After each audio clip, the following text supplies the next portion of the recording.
Olá pessoal, meu nome é Nathalie, sou terapeuta Ayurveda, realizo atendimentos online no mundo inteiro e muitos me conhecem pelo meu trabalho no YouTube, no canal Liberdade Natural.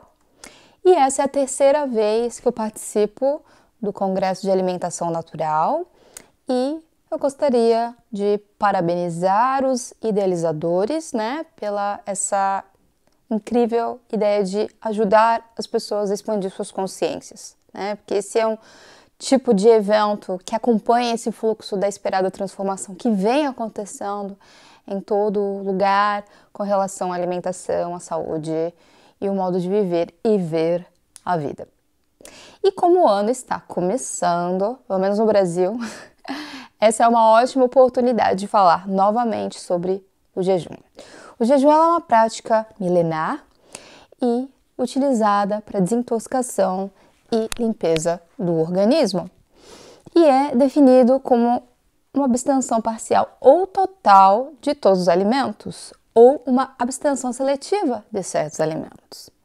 A maioria das pessoas, hoje em dia, colocam muita pressão sobre a sua digestão e metabolismo, porque nós comemos geralmente quando estamos estressados, distraídos, apressados, Comemos demais, pulamos refeições, comemos em horários irregulares, comemos combinações ruins de alimentos, comemos alimentos pesados, difíceis de digerir e geralmente comemos nossa próxima refeição antes da refeição anterior ter sido digerida e geralmente a maioria come muito tarde da noite.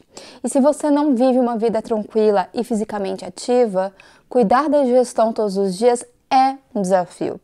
Além disso, a maioria desconhece os impactos da digestão na saúde de uma forma geral, já que o modelo da medicina moderna não trata a causa do problema, e sim os sintomas, com omeprazol, por exemplo, e entre tantas outras medicações, O jejum é comentado na medicina ayurveda, hipocrática, egípcia e foi praticado entre os antigos essênios, que foi uma seita judaica. E o jejum também é mencionado em diversas religiões, como o judaísmo, o cristianismo, o hinduísmo, o budismo. Há também no islamismo, com o Ramadã, e é utilizado como meio de purificação do corpo, mente e espírito. E como o início da primavera é a estação da transição da natureza, época que poucos alimentos podem ser colhidos, é uma ótima oportunidade de queimar gordura que foi acumulada no período de ensolamento do inverno, que é a estação passada. E por isso, a primavera ela é considerada naturalmente uma das melhores épocas para desintoxicação. E na Ayurveda, a primavera é marcada pelo período Kapha. Por isso, qualquer dosha, qualquer pessoa de qualquer biotipo consegue lidar melhor com o jejum nesse período, porque é quando temos maior acúmulo corporal. E, no entanto, a prática curativa do jejum, relegada a tradições e rituais, acabou se perdendo por muitos séculos. Mas ao pouco tem sido resgatado, como a gente sabe. O jejum já atingiu um certo mainstream, provavelmente você conhece alguém que pratica um jejum intermitente, que ao contrário do que muitos pensam, não é um conceito moderno. A Ayurveda, já em seus antigos textos, recomenda fazer a nossa última refeição até as 18 horas e voltar a comer somente no dia seguinte. E tudo isso para o cultivo das enzimas e perfeita homeostase das células. Felizmente, revelações têm sido feitas pela ciência moderna para reforçar a sabedoria ancestral. Em 2016, um biólogo japonês recebeu o Prêmio Nobel de Fisiologia por descobrir o mecanismo celular de autofagia que acontece durante o jejum e em dietas de restrições de calorias, E o que ajuda a manter a homeostase citoplasmática, ou seja, limpa e neutraliza células cancerígenas que estariam ou estejam infectadas por vírus e bactérias. Por isso, jejuar de vez em quando é mais natural do que o conceito atual de comer 3 ou 4 ou mais refeições por dia, ou comer de 3 em 3 horas, como muitos fazem, né? Eu acredito que tudo isso vem devido à alta produção da indústria alimentícia, agropecuária, agricultura, né? Porque hoje nós temos maior acesso aos alimentos que os nossos avós não tinham, e não precisamos hoje trabalhar tanto por esses alimentos como antigamente. E isso significa que é mais fácil, que é fácil comer a mais do que o necessário. E quando ingerimos a mais que a nossa capacidade metabólica, geramos acúmulo tóxico, que na Ayurveda, a gente chama de ama, né? Que são os sedimentos impuros, que pode ser vista na língua por uma capa branca e que se agrega também em diversas partes do nosso organismo, criando as doenças crônicas. Então, lembrando que mais de 75% das nossas enfermidades se originam no estômago. Então, a teoria é que devemos evitar alimentos causadores de muco vem muito pelo fato deste acúmulo, né? Mas a chave que está faltando é cultivar e manter um bom metabolismo para boa eliminação dos alimentos e toxinas. E o jejum, quando bem conduzido, pode reavivar esse fogo essencial que na Ayurveda a gente chama de Agni, né, que é o nosso fogo digestivo. Então, na Ayurveda, como entrar e sair de um jejum é mais importante do que o jejum em si. Por isso, porque é isso que vai determinar se você vai eliminar toxinas corretamente ou não. Se para ter saúde é necessário comer menos, porque médicos e nutricionistas sempre estão dizendo que precisamos ingerir mais, sendo que nunca estivemos tão obesos e doentes como hoje? Essa é uma ótima pergunta, porque olha só, com o avanço da medicina e produção dos alimentos, como eu havia dito, realmente a gente reduziu aí os índices de mortalidade. Vivemos mais, é verdade, mas decaímos em qualidade de vida. Se você come alimentos pobres em nutrientes, você gasta mais, porque precisa comer mais para atingir a cota de nutrientes que seu corpo necessita diariamente. E quando você adoece, você necessita do remédio para eliminar os sintomas do problema, que criarão novos problemas para novos remédios. Tudo isso sem deixar de comer, né? Por isso, gente, que devemos sair desta roda viva e buscar soluções alternativas, buscando o consumo de alimentos puros, e não só isso, a voltar a praticar o jejum como os nossos ancestrais faziam. Se o jejum é pouco divulgado, é porque é um método gratuito, sem a possibilidade de exploração comercial, né? Mas qualquer pessoa pode praticar o jejum em casa e se livrar de doenças, sem intervenção médica, né, em muitos casos. E isso aconteceu comigo, né, quando eu realizei 30 dias de jejum. Esse jejum ele foi documentado no Liberdade Natural, né, lá no YouTube, onde eu pude não só emagrecer, que não era o intuito, né, mas me livrar de alergias, cândida e problemas intestinais de longa data. Tá?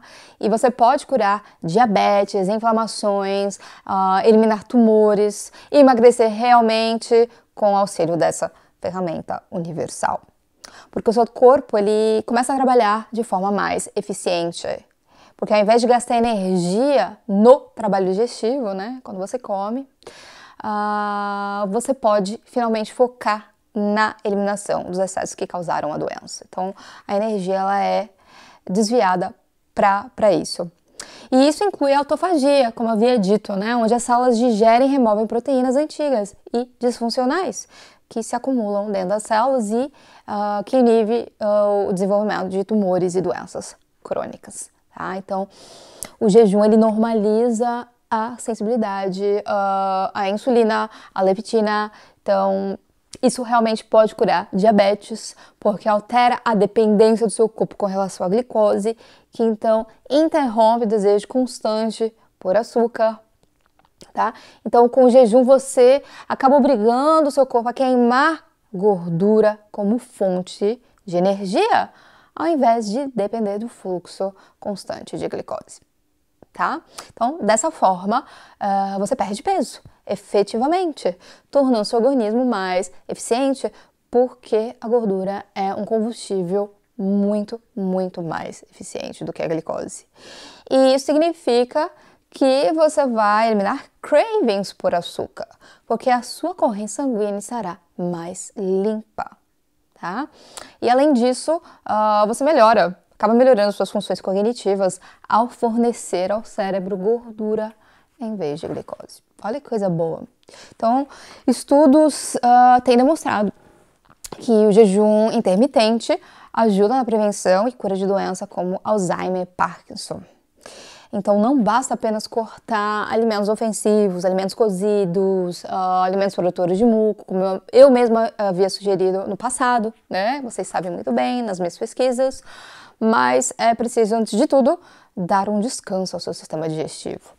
E eu tenho atendido muitas pessoas que vêm de dietas restritas, como o veganismo, o crudivorismo, até o frugivorismo.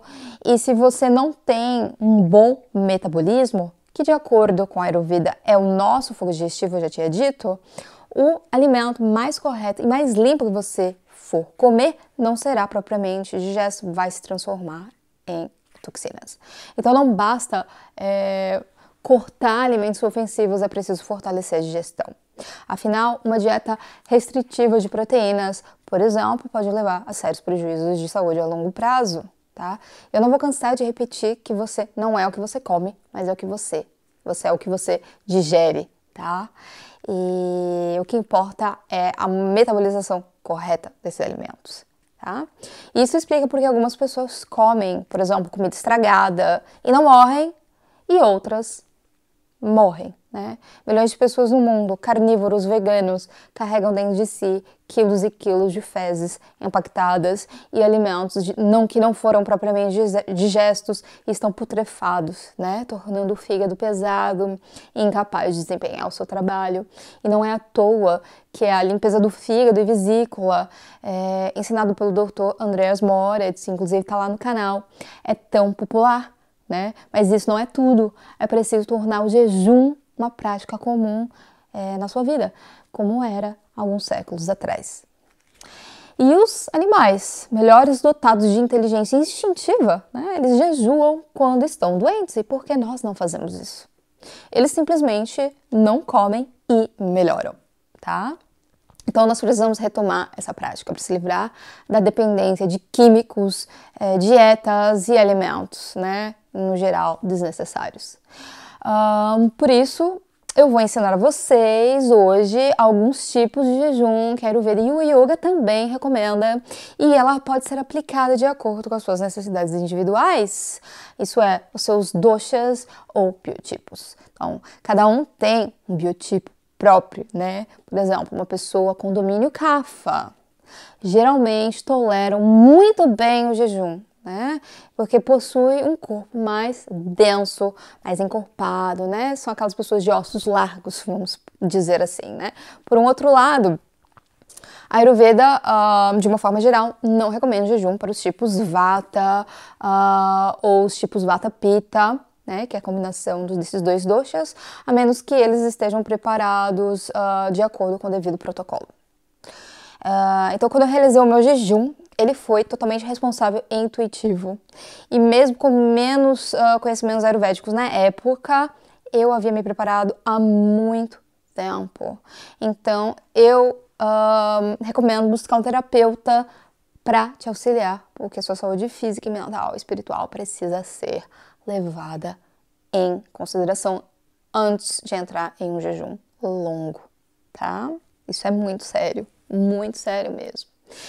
Se a maioria das pessoas atualmente pudessem jantar até as 18 horas, 6h30 da tarde, automaticamente ficariam 13 horas sem alimentos até o dia seguinte e, consequentemente, estariam praticando o jejum natural, que hoje chamam de jejum intermitente. Mas a maioria das pessoas não consegue ficar sem um lanche antes de dormir, né? E é justamente isso que vem trazendo problemas para a maioria das pessoas. A palavra breakfast, que é café da manhã em inglês, significa quebrar o jejum da noite anterior, né? E isso já nos sinaliza o quanto esquecemos das tradições dos nossos antepassados, que é fazer a última refeição antes do sol cair, né? Que é quando a nossa capacidade digestiva também diminui. E a longos jejuns, a curtos também, não só necessariamente de água. Então é importante a gente abrir a cabeça para as outras modalidades de jejum, para que todos possam participar desses benefícios. Então agora eu vou apresentar para vocês alguns tipos, né, de jejuns que podem ser realizados conforme a individualidade e necessidade de cada um. Se você quiser, pode fazer anotações ou voltar nesse vídeo novamente para entender melhor os conceitos aqui apresentados. O primeiro tipo de jejum é o mais fácil de todos e poderia ser, na realidade, um modelo de vida para a civilização. Ela se chama Sayaklik Upvas, que é o jejum sem jantar. Isso mesmo, cortar o jantar. Esse tipo de jejum é destinado praticamente para todos os tipos de pessoas e é comumente praticado pelos yogis como estilo de vida. Como isso funciona? Como é que esse tipo de jejum funciona? Você deve tomar o seu café da manhã e o seu almoço e ficar sem o jantar. O que não é difícil, né? Já que a maioria das pessoas comem por hábito ou pela companhia, para não dispensar a bela mesa, posta, né? Mas o prejuízo para a saúde é geralmente imenso quando as pessoas comem sem fome, tá? Então, essa é uma boa dica de jejum para todas as pessoas. E o segundo tipo de jejum é o Ekahar Upvas. Upvas significa jejum, tá? E é um tipo de refeição por dia, ou seja, uma monorrefeição. Então, ele é recomendado em casos de alergia, deficiência nutricional, porque você está dando apenas um tipo de informação ao seu organismo e pode testar qual alimento está te fazendo bem, qual que não está. E a sua digestão, nesse caso, trabalha de uma forma mais limpa, mais eficiente, tá? Então, é um tipo de alimento por dia. E esse jejum ele é indicado para todos os tipos de pessoas, geralmente, tá? O terceiro tipo de jejum é o Ras Upvas, ou jejum líquido, tá? E ele pode ser suco verde ou sopa. E esse é o tipo de jejum que eu fiz por 30 dias, né? Um jejum de suco verde. E as pessoas do tipo Vata ou Vata Pitta devem ter cautela com esse tipo de jejum e devem ter uma indicação e acompanhamento terapêutico, porque um preparo maior deve ser realizado antes, tá? Uma dieta de transição deve ser feita antes para que não haja problemas no futuro, tá? O quarto tipo de jejum é o Phal Upvas, ou o jejum de frutas, só frutas, ou o frugivorismo, como queira, né? Porque assim, segundo a Ayurveda, o frugivorismo é uma dieta e não é um estilo de vida, porque a longo prazo danifica o metabolismo devido à sua qualidade fria. E pode ser feito até 45 dias e deve ser realizado preferencialmente no verão. Tá? Pessoas Vata Kapha, Kapha Vata podem se beneficiar desse jejum, com exceção do Pitta, tá? O quinto tipo de jejum é o Jala Upvas. Jala é água, então esse é o jejum de água, tá? Que nós conhecemos, indicado para doenças crônicas e autoimunes, bom para curar artrite, psoríase e outras inflamações. Mas, assim como o jejum de suco verde, é preciso a gente se preparar de uma forma antecipada e, em outras palavras, você só pode iniciar esse tipo de jejum se você fizer, como eu havia dito, um jejum de transição. Isso é, passando pela monorrefeição, passando pelo frugivorismo, que é o jejum de frutas, até o jejum de sopa ou de suco, tá? O indivíduo que pratica o jejum intermitente não pode pular para esse tipo de jejum, tá? Jejum de água sem a orientação de um terapeuta é considerado seguro por 9 dias. Depois disso, já não é mais, tá? De um modo geral, o jejum mal supervisionado pode acarretar na diminuição do fogo digestivo e fazer o indivíduo voltar a engordar novamente e reabsorver toxinas, tá? E até desenvolver doenças. Então, eu não recomendo nenhum tipo de jejum para pessoas com baixa imunidade, pessoas fracas, demasiadamente super magras, né? Super ansiosas, super agitadas, obesas, né? Porque pessoas obesas geralmente passam por problemas de desnutrição, então elas precisam antes de uma dieta específica, tá? Antes de se submeter a processos de desintoxicação mais severos, ok? Alguns estágios de diabetes, pessoas com diabetes em alguns estágios não podem ser feito jejum durante uma úlcera, uma gravidez ou se estiver sobre algum medicamento, tá? A prática do jejum ela é uma arte progressiva que deve ser feita num processo cuidadoso de autoconhecimento, porque você passa a conhecer melhor o funcionamento do seu próprio organismo. Você passa a conhecer o que ele precisa, o que ele não precisa, entrando em maior comunhão consigo próprio. E esse é um dos maiores objetivos do jejum, né? E é por isso que o jejum é uma prática holística de integração com a mente e o espírito, porque além de limpar o campo físico, você remove, né, camadas de impurezas do campo energético, criando um alinhamento dos chakras e maior expansão da consciência, tá? É algo que eu mesma experimentei. E na minha experiência de muitos, você entra automaticamente em um estado meditativo, porque o corpo ele começa a perder camadas grosseiras que normalmente nos impede a permuta com outros campos mais sutis da inteligência. E é por isso que a cura espiritual, neste caso, é possível muitas vezes, tá? Por exemplo, os nativos indígenas dos Estados Unidos praticavam em suas cerimônias, né, o jejum como um meio de espiritualizar a natureza humana e acelerar a visão espiritual pela abstinência da comida terrena. Então, nada melhor do que obter esses conhecimentos logo no início do ano. Eu sei que no Brasil, os primeiros meses do ano é marcado pelo verão, né, pelas altas temperaturas, então fica mais fácil colocar o jejum em prática e resetar o organismo para um ano com mais vitalidade, disposição para colocar em prática seus projetos, tá? O jejum é vida. E o jejum também pode ser praticado seguramente no outono, tá? E no mais, a minha última dica é, independente de estar dentro e fora de um jejum, beba sempre bastante água.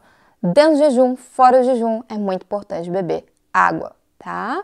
Outra prática a ser incluída após o jejum é fazer o enema de água para eliminação dos detritos que não foram evacuados durante o jejum. Esses detritos, geralmente incrustados, se não removidos, eles retornam para a corrente sanguínea e seus problemas não vão ser, né, resolvidos. Mais informações sobre esse assunto, sobre enema, você encontra no Liberdade Natural lá no YouTube, tá? E eu espero que vocês tenham gostado dessas informações. A minha intenção é apresentar o jejum dentro das suas mais diversas nuances e possibilidades e seus benefícios. Todos podem, de alguma forma, se utilizar do jejum. E se você quiser saber um pouco mais, assista meus vídeos no Liberdade Natural. E se você precisar de acompanhamento terapêutico, guiado, né, responsável, me procurem através do liberdadenatural.org. Assim você poderá saber se pode jejuar ou não, como jejuar de acordo com suas necessidades individuais. Vai ser um prazer te atender de onde você estiver, em todo o Brasil ou no exterior. E se quiser encontrar meus textos e outras dicas, me procure no Instagram por Nathalie Tacola, este é o meu nome. E as informações estarão em anexo abaixo no vídeo, ok? E eu espero que vocês aproveitem o Conan e os outros palestrantes, né, que virão por aí. E eu deixo aqui o meu abraço. Até a próxima.